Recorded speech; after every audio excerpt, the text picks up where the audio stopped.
Éliminé mercredi par le Real Madrid en demi-finale, Manchester City voit une nouvelle fois la Ligue des Champions lui échapper. Un sixième échec en autant de saison sous les ordres de Pep Guardiola, aujourd'hui maudit par cette compétition qu'il dominait hier. Et c'est un crève-cœur aussi pour les propriétaires émiratis de City, arrivés en 2008 malgré 5 titres de champion d'Angleterre, 2 coupes d'Angleterre et 6 coupes de la Ligue glanées depuis le rachat du club. Le sacre continental les fuit encore. Manchester City est donc tombé au Santiago Bernabéu 3-1 en demi-finale retour de la compétition. Le technicien catalan n'a plus gagné ce trophée depuis son départ du Barça et la malédiction continue. Il y a quelques années, Dimitri Seluk, ancien agent de Yaya Touré, s'en était pris à Pep Guardiola après le traitement infligé au milieu de terrain ivoirien. L'agent avait avoué que le technicien catalan était maudit. Je sais quel est son problème. Quand Pep a forcé Yaya Touré à quitter Barcelone, je l'ai critiqué. C'est sa revanche, c'est personnel et non professionnel. Il a retourné toute l'Afrique contre lui. De nombreux supporters africains se sont détournés de Manchester City et je suis sûr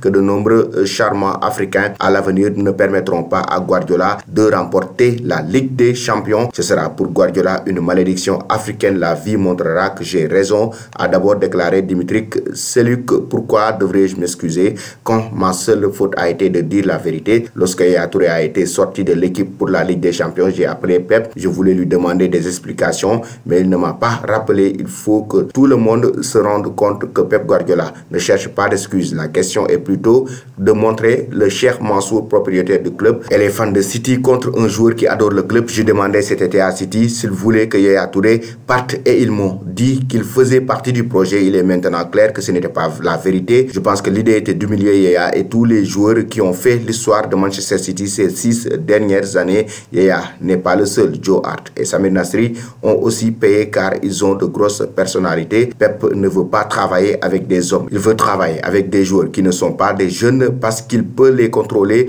comme des enfants, a-t-il conclu dans les colonnes du Mirror. Selon vous, chers amis téléspectateurs d'Afrique Sport TV, pensez-vous que l'élimination de Manchester City ou bien l'énorme désillusion du club des Citizens est une malédiction africaine?